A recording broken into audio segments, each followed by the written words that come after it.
briefly, St. Ignatius describes what he means by spiritual consolation.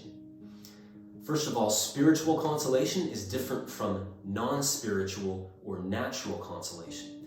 So some examples of non-spiritual consolation are things like acing an exam, or doing well on a job interview, or going for a cold drink on a hot day.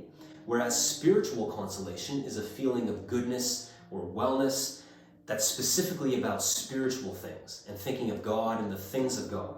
So for example, let's just say you're reading a line out of the scriptures and it just so happens to be the verse that you need to hear, and it really strikes you and you sense God speaking to you through that. It could be a verse that speaks of God's peace or God's forgiveness, or it can be a verse that encourages you to be strong and persistent and steadfast. A good example of this is St. Augustine. His massive conversion can be attributed to the reading of a single verse in Scripture, a verse in the New Testament that he allowed to go straight to his heart. Now, there's probably more factors that went into his conversion, but reading that scripture verse, that tiny scripture verse, was like the clincher. It's what pushed him over the edge, as it were.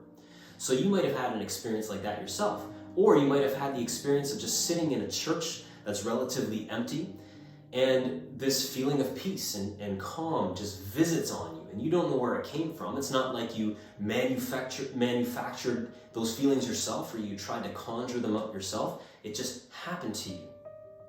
Lastly, tears can be a sign of spiritual consolation. Either tears of joy or the tears at knowing that you've been forgiven from a certain sin, which I guess is also a kind of joy.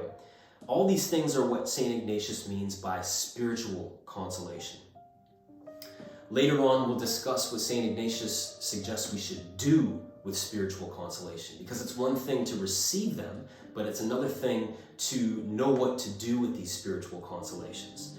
But for now, it's enough for us to say these are good things. God has given them to us, and we should remember them and remember them often.